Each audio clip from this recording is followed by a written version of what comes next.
New Hope TV, your encounter with God. इंसान अपने आप को छोटा समझेगा वो बड़ा करने के लिए कुछ करेगा ही। क्योंकि आपने अपने आप को सोच लिया कि मेरी पहचान यही है, मैं छोटा ही हूं, तो आप क्या काम करेंगे? काम भी छोटे करेंगे। पर अगर आपको एक नई पहचान मिल गई तो फिर आप गिद्धौन की तरह कुएं से निकलेंगे। कम ऑन, आज कुछ गिद्धौन कुएं से निकलने वाले। Come on somebody. पूरा इजराइल मिद्यानियों को एक बड़ी सेना की तरह देख रहा था, इसलिए पूरा इजराइल कभी कुछ नहीं कर पाया। आसमान का खुदा इन मिद्यानियों को एक आदमी की तरह देख रहा था। वहां जाएगा ऐसा मारेगा जैसे एक आदमी को मार दिया। Come on, give him the glory. Get the perspective of God in your life. आज का टॉपिक है गलत विकल्पों की जड़। मेरे साथ बोले, गलत विकल्पों की जड़। बहुत से लोगों के लिए ये वाला जो शब्द होता है विकल्प, इवन हिंदी में भी मुश्किल होता है। जो वर्ड है विकल्प, उसका इंग्लिश में मतलब होता है चॉइसेस। बहुत से अंग्रेजी में भी लोग समझते हैं कि चॉइसेस बहुत इंपॉर्टेंट होता है। जो आप चॉइसेस करते हैं, कई बार हम अपनी लाइफ के अंदर गलत विकल्पों को कर लेते हैं, गलत चॉइसेस को कर लेते हैं, पर हमें यह समझ में नहीं आता है कि हम कंटिन्यूअसली गलत चॉइसेस क्यों कर रहे हैं। आप किसी को समझाइए, बहुत समझाइए, और बहुत समझाने के बाद, उसके साथ काउंसिल करने के बाद, अपना कहते हैं ना बहुत माथापच्ची करी, सब समझाने के बाद भी थोड़े दिन सही रहेंगे, उसके बाद वापस जाके वही काम करेंगे जिसके लिए मना किया गया था। ऐसा नहीं कि वो काम ऐसा नहीं होता है कि मतलब कि जो वो चॉइस कर रहे थे वो फोर्सफुल थी। कई बार आपको जब बताया जाता है ये गलत है या वो सही है, फॉर एग्जांपल कोई ऑफिस में काम करता है, आप उससे बोले टाइम से आइए, तो इतना तो सभी को मालूम है टाइम से आना सही है। इतना तो सभी को मालूम है कि टाइम से आना सही है, ये एक सही चॉइस है। कितने लोगों को इतनी सिंपल सी बात समझ में आ रही है? सही चॉइस है, ठीक है। आपके साथ बैठ के बात करनी पड़ती है सिर्फ इतनी सी बात सिखाने के लिए, टाइम पे आइए। मतलब क्या ये वाली बात सिखाने वाली है कि आप ऑफिस में काम कर रहे हैं तो आप टाइम पे जाइए? सिंपल सी बात है, आप अपने ऑफिस में बैठे सोइए मत। क्या ये सिखाने वाली बात है? ठीक है, पर फिर भी सिखाना, क्या सिखाना पड़ता है? ऑफिस टाइम पे आइए, सोइए मत। ये क्या है? सिंपल चॉइस है एक। आपको ये बात बताई जा सकती है, आपको ये बात मालूम होगी, पर इसको फॉलो करना किसी की रिस्पॉन्सिबिलिटी नहीं है, आपकी है। कई बार लोगों को बताया गया ऑफिस में आइए टाइम पे, सोइए मत ऑफिस में। अगर आप ऑफिस में आके सोएंगे, अगर आप ऑफिस टाइम से नहीं आएंगे तो आपको प्रॉब्लम हो जाएगी, आपकी सैलरी कट जाएगी या आपको नौकरी से निकाल दिया जाएगा। उस दिन वो रोएंगे, उस दिन आंसू बहाएंगे, वापस जाएंगे 5 दिन बाद, फिर वही चॉइस करेंगे। और उन्हें यह समझ में नहीं आता मैं ये चॉइस क्यों कर रहा हूं। कितने लोगों को इतनी बेसिक सी बात समझ में आ गई? हाँ, उसी तरीके से चर्च के लिए होता है। चर्च में पास्टर कई बार बोलता है चर्च टाइम से आइएगा। चर्च में टाइम से आना अच्छा रहता है, महीने में एक ही बार आते हैं, आप आ जाया करिए, कम से कम टाइम पे आ जाइए। आजकल तो कोविड की वजह से महीने में एक ही बार आ पाते, क्योंकि चर्च बहुत सी जगहों पे आधा हो गया। पहले बोलते थे हफ्ते में एक बार आ जाया करिए। बट ये सिंपल सी बात है जो मालूम है। कोई ऐसी रॉकेट साइंस नहीं है जिसे बैठा के आपको समझाना पड़े और आपको a² + b² का फॉर्मूला जैसे बच्चों को बैठा के रटवाया जाता है वैसे रटवाया जाए। ये कोई टेबल नहीं, बहुत मुश्किल नहीं है। छोटी छोटी सी जो चॉइसेस हम करते हैं वो हमारे फ्यूचर को या तो बना देती हैं या वो हमारे फ्यूचर को बिगाड़ देती हैं। बहुत सी बार हमको मालूम होता है कि ये चॉइस खराब है, ये विकल्प खराब है और ये विकल्प सही है, पर मानने और जानने के बाद भी ये चॉइस खराब है, क्यों हम फिर भी वो चॉइस कर लेते हैं। जैसे कि बच्चों को मालूम है, ये वाली बात किसी बच्चे से आप पूछिए पढ़ाई कब करनी चाहिए, जब एग्जाम आए सिर्फ तभी करनी चाहिए या पूरे साल करनी चाहिए? सब बच्चे क्या कहेंगे? पूरे साल। मालूम है, पर गेस व्हाट, तब भी नहीं करेंगे। कितने बच्चों को यह बात मालूम है होमवर्क रोज करना चाहिए? कितने लोगों को मालूम है? मालूम है, पर फिर भी क्या करेंगे? होमवर्क नहीं करेंगे। आप उनसे, अब आप जब इतनी बेसिक बातों को समझ गए तो मेरा सिंपल सा सवाल है कि जब आपको मालूम है कि क्या सही है और क्या गलत है, तब भी आप गलत चुनाव क्यों करते हैं? कितने लोगों को ये वाली बात समझ में आ गई? अगर आज आप ये समझ जाएं कि गलत चुनाव करने की वजह क्या है, तो आप उस वजह का ट्रीटमेंट कर सकते हैं। क्योंकि यही नहीं मालूम है कि वजह क्या है, इसीलिए आप उसका ट्रीटमेंट नहीं कर पाते। अगर किसी लड़की का बाप फॉर एग्जाम्पल शराब पीता है, मां को मारता है, काम पे नहीं जाता है, गंदी बातें करता है, नीचा देखता है अपने घर में सबको। और ऐसे आदमी की एक लड़की भी है। तो जो लड़की के दिमाग में एक आदमी की छवि है वो क्या है? आदमी किसको कहते हैं? वो बोलेगी जो रोज दारू पीता है, घर में आके मां को मारता है, काम पे नहीं जाता है, सबको अपने नीचे देखता है। तो इस लड़की के दिमाग में आदमी की छवि क्या है? यही है। तो जब ये लड़की बड़ी होगी, तो जब ये अट्रैक्ट होगी किसी आदमी की तरफ, इसके दिमाग में आदमी की डेफिनेशन क्या है? ऐसा लड़का ढूंढो जो मुझे रोज मारे, ऐसा लड़का ढूंढो जो मुझे नीचा देखे, ऐसा लड़का ढूंढो जो मुझे अपने अंगूठे के नीचे रखे। क्यों? क्योंकि आदमी की परिभाषा इसके दिमाग में यही है। तो नेचुरली उसकी तरफ अट्रैक्ट होगी। अब मां परेशान है कि ये क्यों नहीं समझ रही है, ये क्या कर रही है। और अगर मां लड़की से बोले तू ये मत कर, तो लड़की का तुरंत जवाब क्या होगा? आपने भी तो यही किया। कितने लोगों को ये गहरी बातें समझ में आ रही हैं? तो प्रॉब्लम कहां थी? प्रॉब्लम कहां है? इस प्रॉब्लम को समझिए। ढेरों जवानों की आज ये प्रॉब्लम है, ढेरों घरों की ऐसी प्रॉब्लम्स हैं। हम लोग क्या करते हैं? लड़की को लड़के से बचा के किसी दूसरे शहर में जाइए, गेस व्हाट, लड़की फिर वैसे एक लड़का उस शहर में ढूंढ ले रही है। क्योंकि उसके लिए जो परिभाषा है अपने जीवन की, उसको उसके अपने घर से मिली है। जब वो अपनी मां को रोज पिटता देखती थी, तो वो समझ गई औरत की डेफिनेशन ये है, रोज पिटो तो तुम औरत कहलाओगी। तो वो ऐसे ही आदमी को ढूंढ रही है जो रोज उसे पीटे, क्योंकि इससे मैं औरत होती हूं। मां ने सिखाया ये ब्रेवरी है। तो जब रोज पिटेगी और पिटने के बाद बोलेगी मैं भी मां की तरह ब्रेव हूं, ये इसकी अपनी डेफिनेशन है। और हमारी सिचुएशन बद से बदतर होती ही चली जाती है। क्यों हो रही है?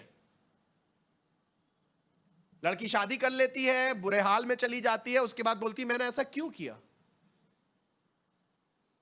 और से पूरी जिंदगी इस सवाल का जवाब नहीं मिलता है। रीजन है गलत चॉइसेस का, क्योंकि आपने ये सोच अपने आप को ये समझाया जो मेरी मां ने किया था उसी तरीके से अब मुझे भी रहना है। जो आपको एक प्रोस्पेक्टिव बनता है लाइफ की तरफ, वो आपकी फैमिली से आ रहा है। जो एक दृष्टिकोण है, थैंक्स, जो एक दृष्टिकोण है फैमिली का, जो आपका दृष्टिकोण बन गया, वो यही है कि ये एक्चुअली फैमिली होती है। इसमें या तो दो काम करता आदमी, या तो कभी शादी ही नहीं करेगा, या ये समझ लेगा यही असली फैमिली है। तो जब तुम जियो तो ऐसे जियो। व्हाई? क्योंकि आपने ऐसा आपकी नजर में फैमिली का मतलब या फैमिली का दृष्टिकोण यही होता है कि औरत सब सहती रहे, आदमी पी के रोज आके मारता रहे, वो दूसरे दिन औरत खड़ी हो जाए, अपने आप को बल दे और उसके बाद बच्चों के लिए सैक्रिफाइस करे, घर के लिए सैक्रिफाइस करे। तो ये आइडियल बन जाता है आपके दिमाग में, हाँ ये एक रियल हीरो है। तो आप जब अपनी लाइफ के लिए चुनाव करेंगे तो इन्हीं चीजों को दिमाग में रख के अपनी लाइफ का चुनाव करेंगे। हालांकि आपके पास और भी अच्छे लड़के थे, पढ़े लिखे थे, अव्वल आने वाले थे, लाइफ में बेहतर थे, पर नॉर्मली लड़की इस लड़के की तरफ अट्रैक्ट हो रही है। क्यों अट्रैक्ट हो रही है? क्योंकि फैमिली से इसने ये सीखा है असली लाइफ ये होती है। फैमिली में ये सीख लिया है कि ये सिचुएशन, देखिए मैं आपको यहां पर एक थोड़ा सा अपने सर्मन से थोड़ा सा बाहर निकल के एक चीज समझाना मांगूंगा। ये वाली जो सिचुएशन है जिसमें ये लड़की रही है, ये फैमिलियर सिचुएशन है। फैमिलियर सिचुएशन का मतलब इस सिचुएशन से या इस परिस्थिति से इसकी जान पहचान है। इसको यह मालूम है कि अगर आदमी इस तरीके से मारता पीटता है तो कैसे हैंडल करना है लाइफ को। Are you with me? ये अपनी लाइफ में ऐसे आदमी के साथ ज्यादा कंफर्टेबल रहेगी जो मारता पीटता है। क्यों? क्योंकि इसे मालूम है अगर आदमी मारेगा पीटेगा उसके बाद मुझे मल्लम मल्लम कैसे लगाना है। ये फैमिलियर सिचुएशन है, इजी टू मेंटेन। अगर आपकी गाड़ी है जो बार बार टूट जाती है, खराब हो जाती है, आपको वैसी दूसरी गाड़ी दी जाए आपको कोई प्रॉब्लम नहीं होगी। क्यों? क्योंकि आपकी आदत है टूटी फूटी चलाने की। सही गाड़ी आपको रास नहीं आएगी। आप देखिए, आज भी मैं आपको बता रहा हूं फेमिलियर सिचुएशन का जोर कितना होता है। कितने लोग तैयार हैं इसे समझने का? फेमिलियर सिचुएशन का जोर कितना होता है।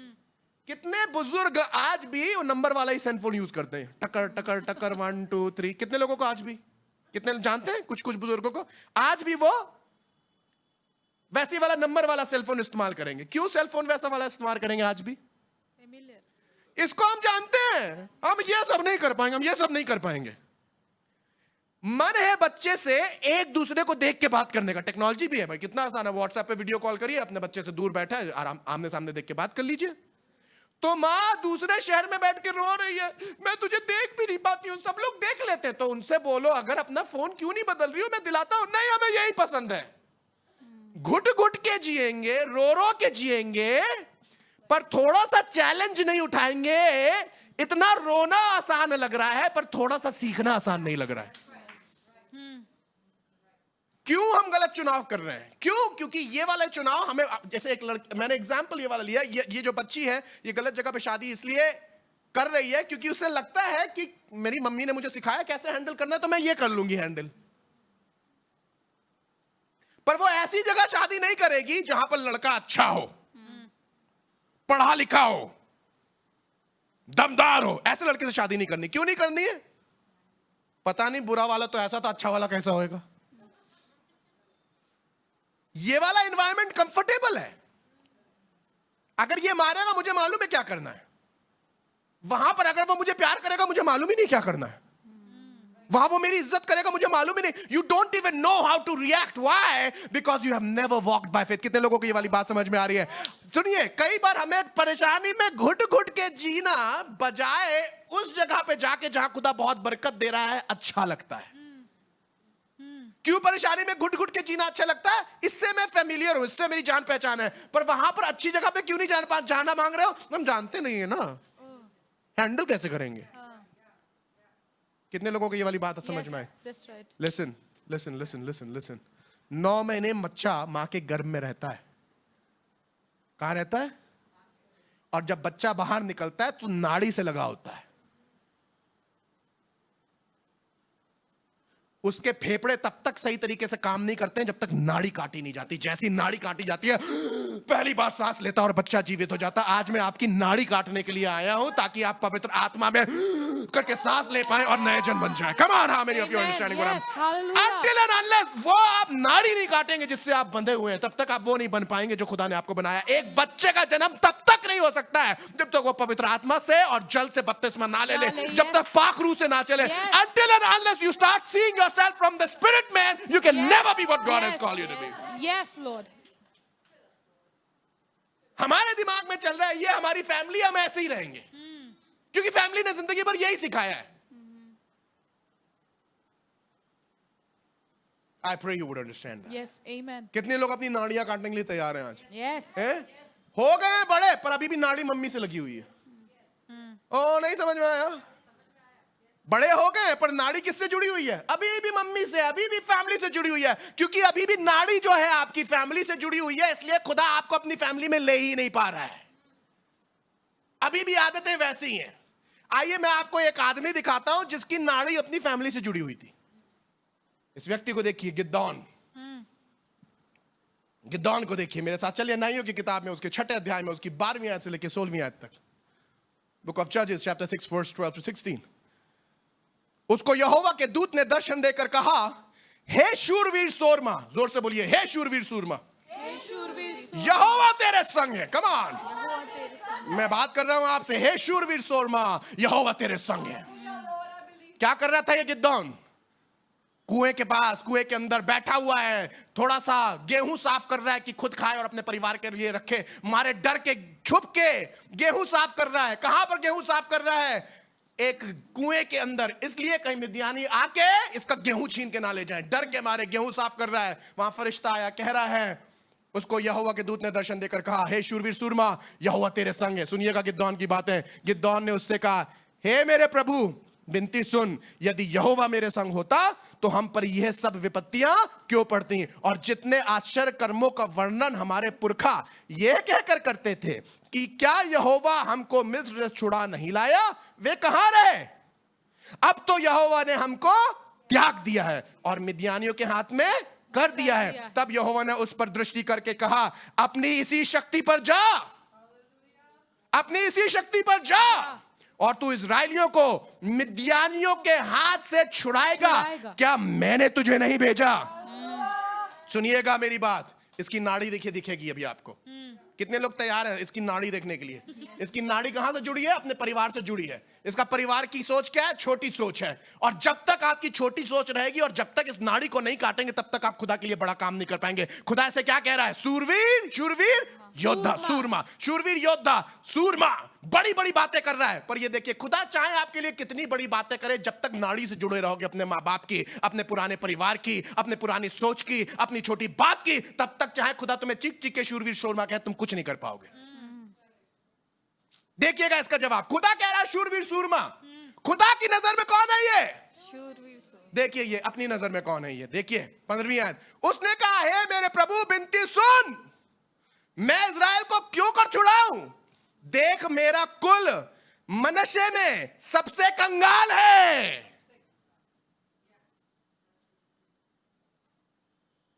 ये इसकी नाड़ी है, परिवार से जुड़ी हुई है।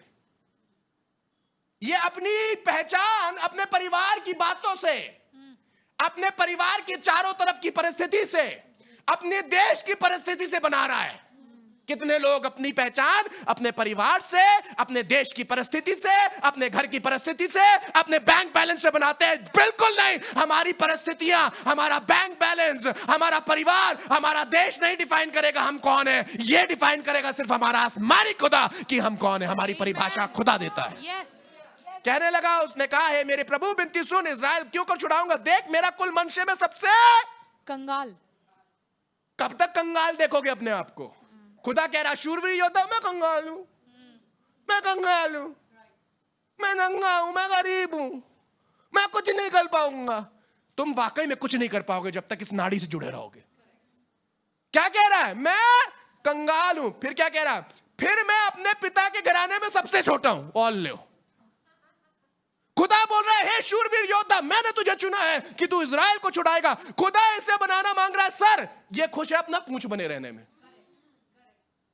जो इंसान अपने आप को छोटा समझेगा, वो बड़ा करने के लिए कुछ करेगा ही नहीं। Come on, come on, come on, come on, come on. हाँ मेरी फ्रेंड, क्योंकि आपने अपने आप को सोच लिया कि मेरी पहचान यही है, मैं छोटा ही हूं, तो आप क्या काम करेंगे? काम भी छोटे करेंगे। पर अगर आपको एक नई पहचान मिल गई और आप नई पहचान जान गए, तो फिर आप गिद्दौन की तरह कुएं से निकलेंगे। कम ऑन, आज कुछ गिद्दौन कुएं से निकलने वाले। Come on somebody, come on, I'm talking to somebody. I'm talking to somebody. Is there a Gideon inside of you? Is there a Gideon inside of you? Is there a Gideon inside of you? क्या तुम्हारे अंदर एक गिद्दौन है? क्या तुम्हारे अंदर एक गिद्दौन है? बेटा, क्या तुम्हारे अंदर एक गिद्दौन है? आज गिद्दौन को बाहर निकालो। बहुत समय हो गया गिद्दौन कुएं के अंदर रहा है, पर आज टाइम है कि ये वहां कुएं के अंदर छुप के गेहूं नहीं झाड़ेगा, बाहर निकल के उन मिद्यान को साथ देगा जिन्होंने गेहूं दूर किया है।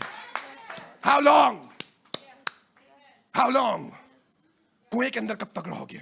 आसमान का खुदा आज कुएं से निकालने वाला। Come on, give him the glory, give him the glory. Thank you Jesus, thank you Jesus, come on, come on. I'm talking to somebody who wants to be something.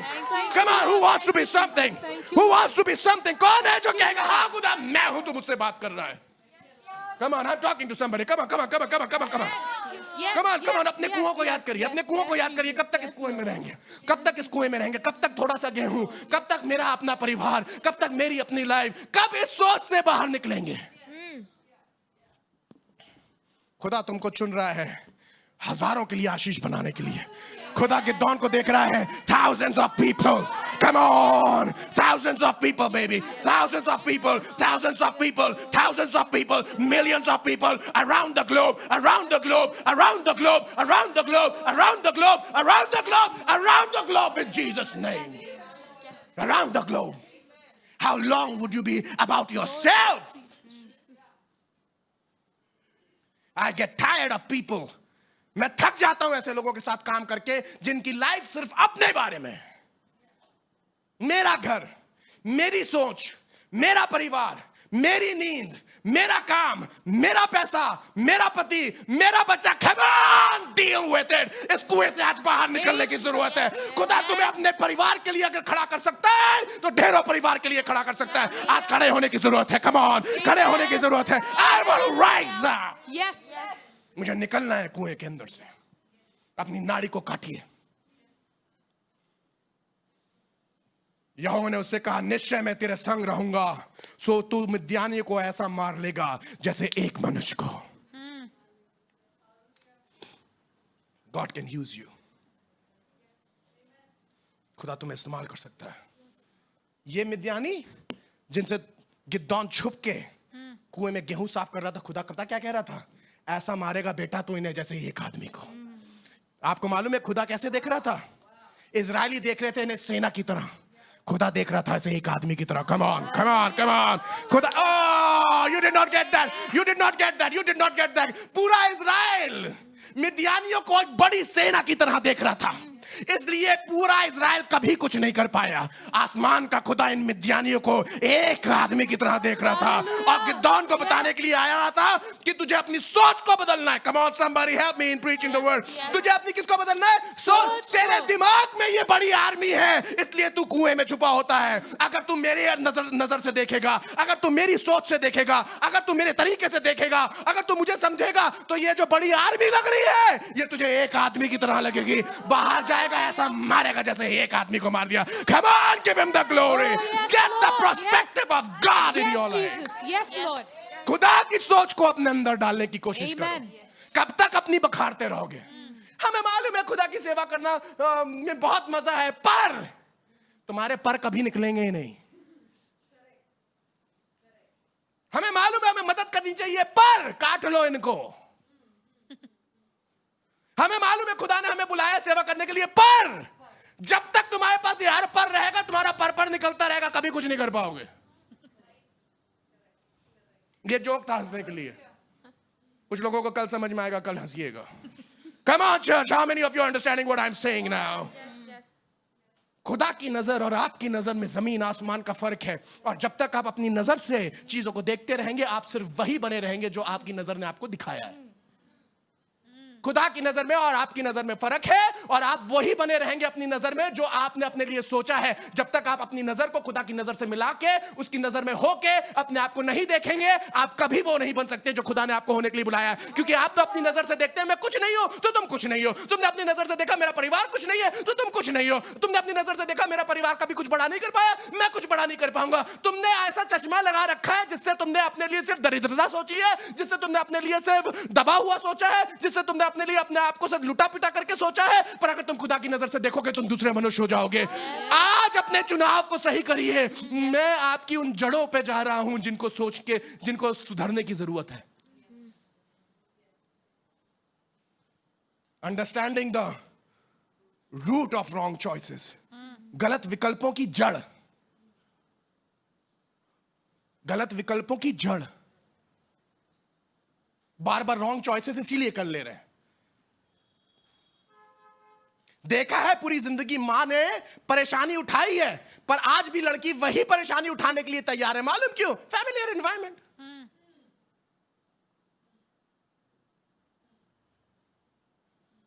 एक बात बताना मांगता हूं, शूरवीर योद्धा बनने के लिए एक अनफेमिलियर एनवायरनमेंट में जाने की जरूरत पड़ेगी.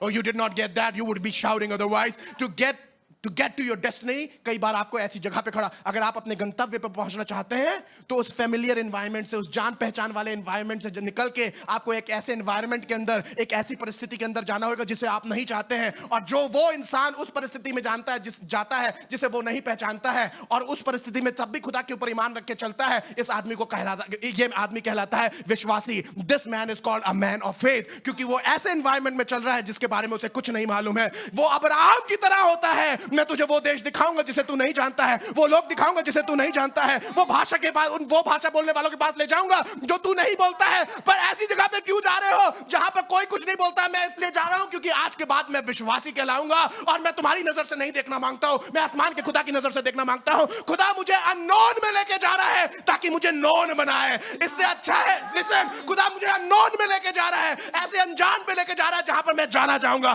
खुदा मुझे ऐसी अनजान जगह पे ले जा रहा है, कम ऑन, जहां मैं जाना चाहूंगा, पर उस अनजान जगह में जाओ विश्वास के साथ, आसमान का खुदा उठा के खड़ा कर देगा।